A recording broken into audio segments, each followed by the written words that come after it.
If you crack first, Dave, it won't make you any less of a man. I'm nowhere near cracking. Neither am I, my friend. Dave. And oh, Matthew, what is it now? For God's sake, no one's smoking, okay? But nothing!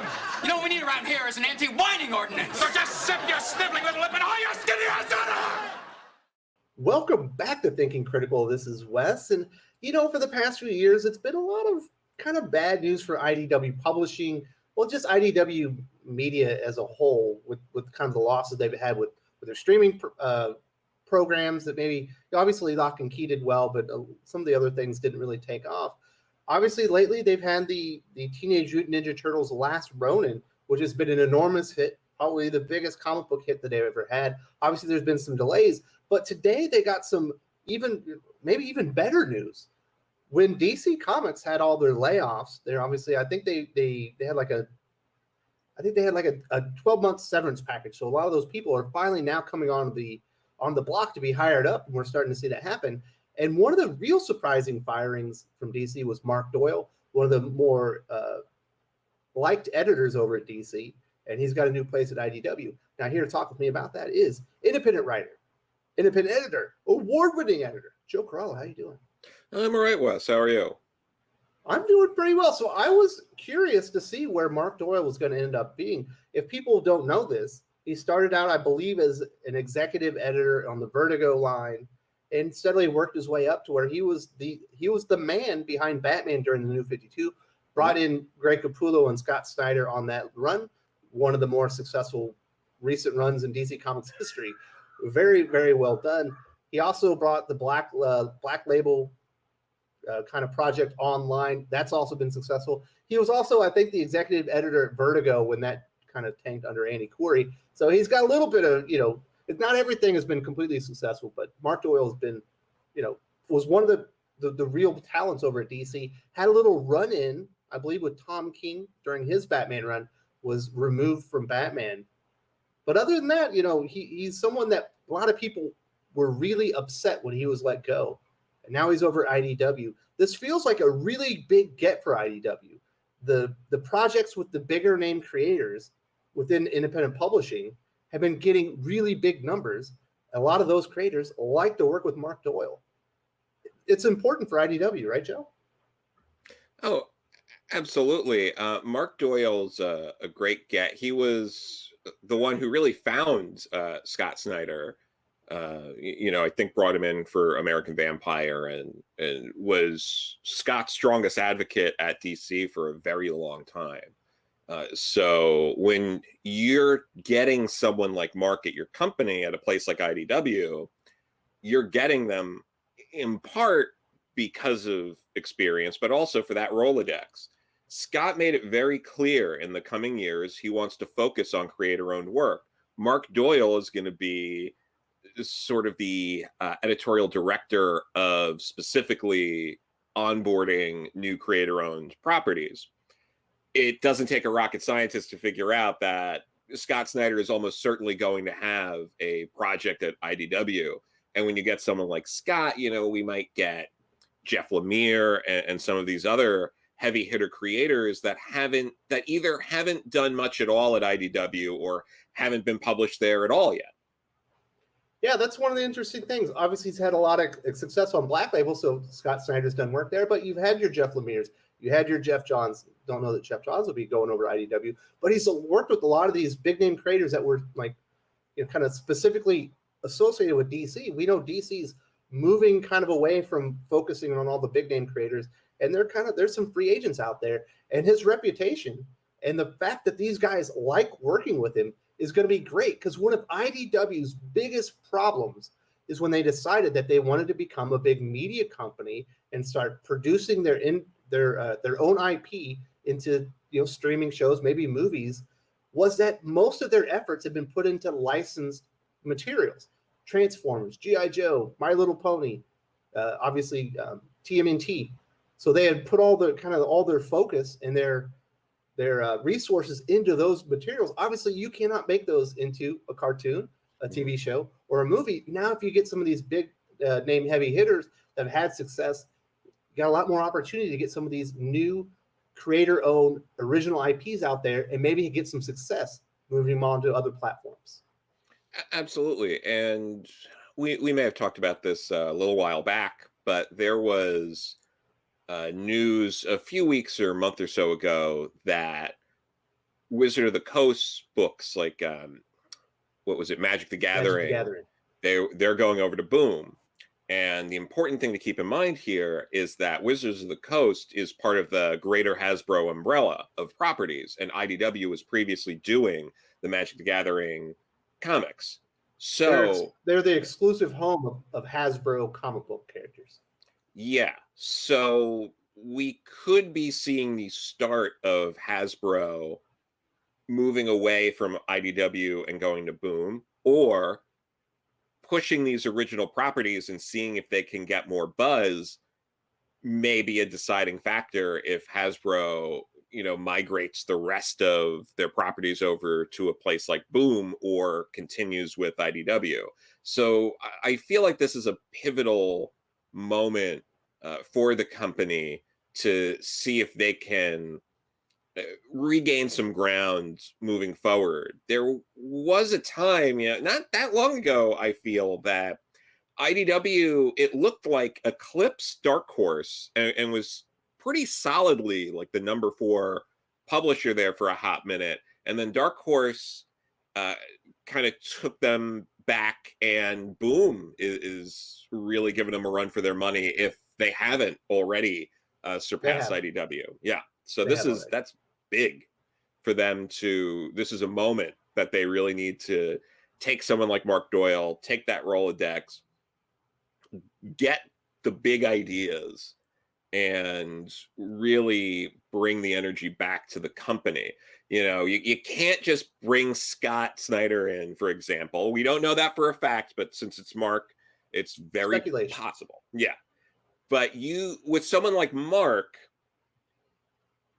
and you can get Scott to give you some material. It's not like Scott's doing you a favor and is like, oh, let me see what I got in my Google Docs here. Scott's gonna go to the fences here for someone like Mark. And that's what IDW needs, are creators, firing at all cylinders to get them the best creator-owned material right now, so that way they can shine through this. Because right now, outside of Image, like, Boom's really put a lot into their creator-owned books, and they are selling really well. Yes, the highest selling comic book since 2015, obviously, with Berserker. But beyond that, We Only Find Them When They're Dead, Something's Killing Children, Once in Future. Mm-hmm. They got a lot of really hot books right now. So the independent space is heating up, and it's good to see that IDW has, put their foot back in the circle and said, we want to be part of this. And yeah, I think Mark Doyle was an incredible get as far as bringing them over. And interesting enough, we just heard that the Locke Key, I think it's Sandman the Dreaming universe crossover is finally actually going to come out. We heard about that, I think, like a year ago. We're finally getting the details. And interesting enough, Mark Doyle would have been somebody that would have been putting that together on DC's end. And now he'll be kind of putting it back together and finishing up on IDW's end. So he's another good get there as far as he's going to know that property. And that's kind of a big project for them. Oh, for sure. And being tapped into that stable of creators as well. I mean, I'm not sure we're going to get someone like Neil Gaiman over to IDW. He's pretty firmly over at Dark Horse. But if you can tap into some of the stable of creators over there that are associated with the Sandman universe, that could be big. And just this book in general, I think, is going to potentially help bring some buzz, because if this is timed right, Netflix is going to have, the Sandman show coming out, the second season of Locke Key. So this should be some decent synergy on DC and IDW's end to release this, as long as there aren't untimely delays that push this to a point where it's not gonna have the same kind of impact. Hopefully they learned lessons from Last Ronin to avoid that kind of impact. But like you were saying too, I mean, Last Ronin was a major success for them. So I could see where IDW can now turn around and be like, look, we know what people want with stuff like The Last Ronin. We got someone like Mark Doyle now. He's going to bring us more people. We have this book that's the Locke Key Sandman crossover, both shows on Netflix. We're in a really good place to have a big push back to the top. So you got to help us get there. So I can see where this could potentially lead to, a second wind out of IDW. Another name I wanted to bring up during his time on Black Label, one of the things that Mark Doyle had secured, I believe, was Gerard Way coming over to DC Comics. Maybe it preceded, but he was part of that negotiation. He brought in Gerard Way. Mm-hmm. Obviously, he did his Young Animal imprint. Mm-hmm. Gerard Way obviously has had a very successful career as far as, I think it's Umbrella Academy. It ended up becoming a very successful streaming show.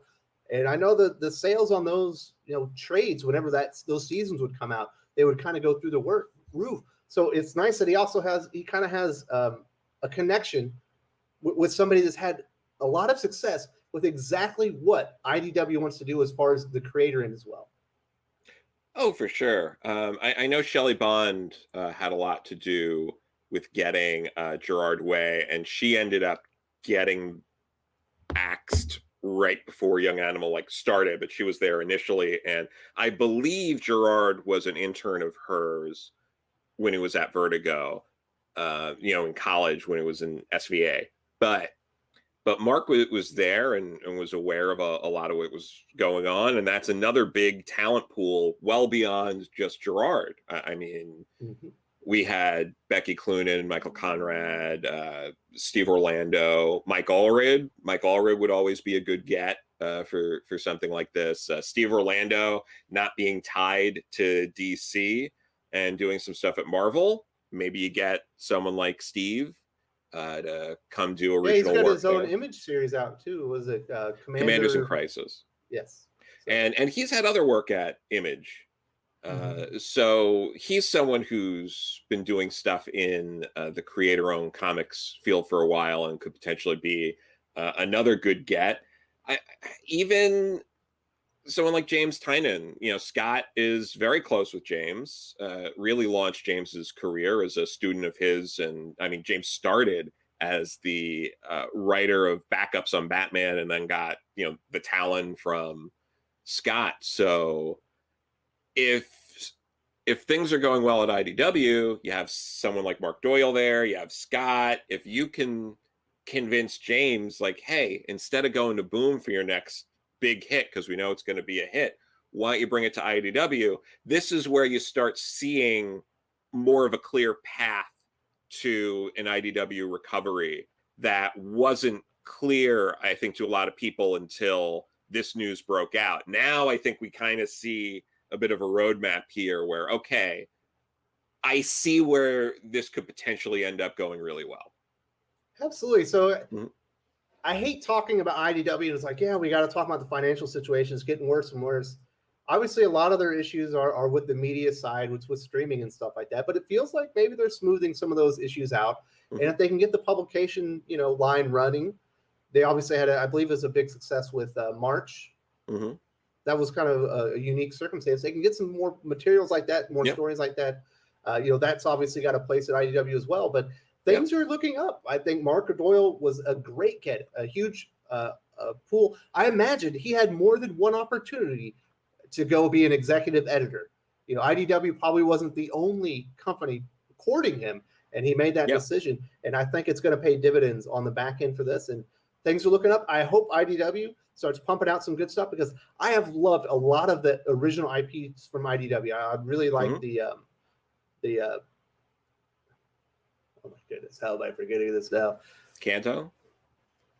Really like Kanto. I really liked a lot of their science fiction works. There's also been some fantasy stuff I really enjoyed there. So, mm-hmm.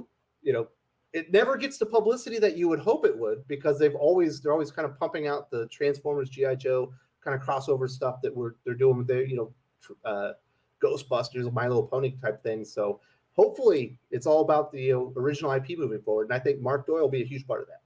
Yeah, no, this is fantastic news for IDW. It's some of the best news I think we could possibly hear from IDW, and this is the first time I think in a little bit where I think everyone can kind of agree that like this is only positive news, and I'm looking forward to seeing where this goes.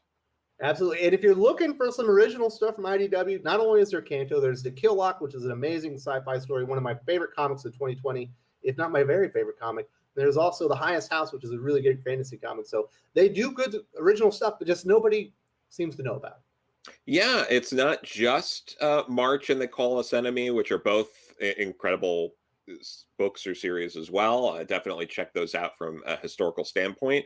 But yeah, they are a publisher that has a rather large collection of different kinds of books, like you were saying, fantasy, sci-fi, horror, biographical, the list goes on, licensed products. So if you've kind of checked out of IDW in recent years, it's time to put your eyes back on them, because we could really be in for some interesting projects moving forward. If you enjoyed this video, please give it a like. I would appreciate it very much. It helps us attract more views for the channel. Subscribe for future commentary, comic book news, and reviews. And don't forget to ring the bell for notifications. If you want to talk comics, movies, and much, much more, you can follow me on Twitter at Wes_from_TC.